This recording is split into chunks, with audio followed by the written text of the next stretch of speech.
I've curated 4 exhibitions and I have the same premise behind all of them, which is, first of all, I wanted all of these exhibitions to contain large works. That means quilts or textiles that are a minimum of 70 by 70 inches up to 8 feet by 8 feet.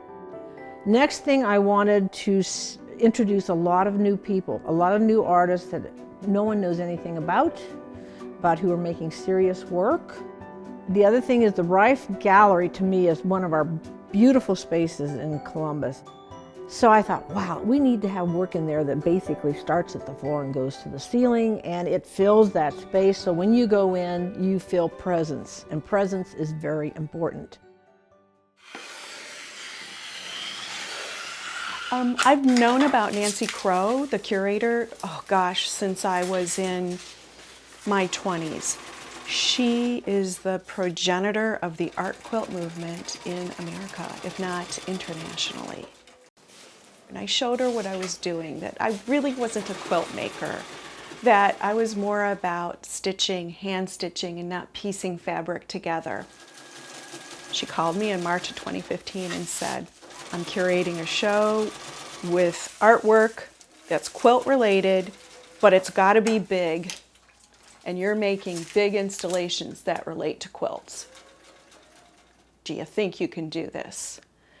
And I took the challenge. I was thinking about what I was going to make for the Rife, for Nancy's show, and I went to nature. I started walking outside and looking at trees. I've been taking the same 2.5-mile walk for the last 15 years from my house down Lake Avenue to Edgewater Park and back.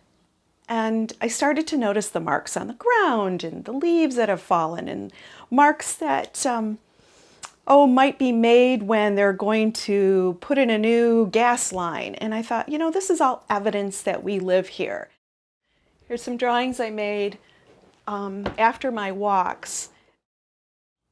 It's a map of my memories of walking in a space, and where I might have walked down a street and made these turns and walking on sidewalks. All of these other marks are not necessarily the landscape around me, but the landscape of my mind. Once I did this drawing, and actually I had a whole sketchbook of drawings, I had a need to see these marks in stitch. And I thought, well, what if I took fabric and cut strips of fabric and couched them? That's a sewing term.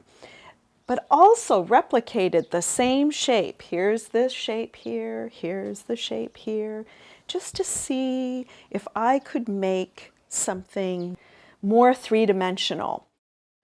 It still wasn't enough. I had an opportunity to participate in a show where I could do whatever I wanted in the gallery space on 15 feet of wall. So I decided I'm going to take a big red magic marker and make these marks on the wall. And I did. And I thought, wow, that's not enough. Okay, you're seeing them really big. Now you want to see them come off the wall. And that's when I found the Rubylith.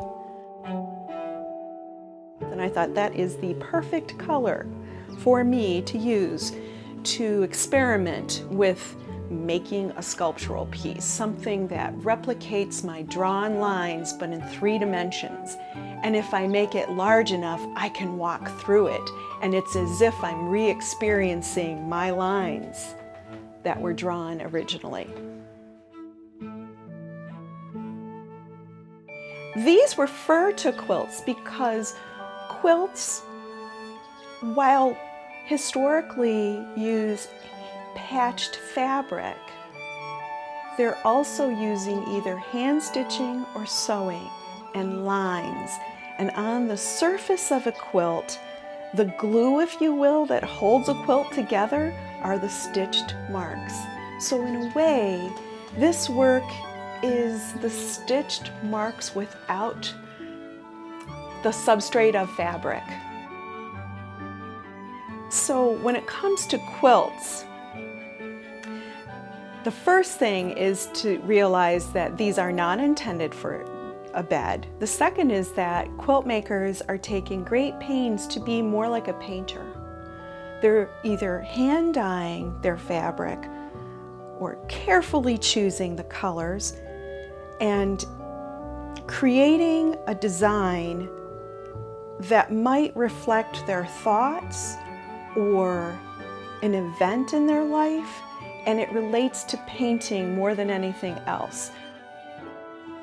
It's very complex. It takes a heck of a lot of skill, a lot of years of training to be able to do this work, especially the work that's in that exhibition.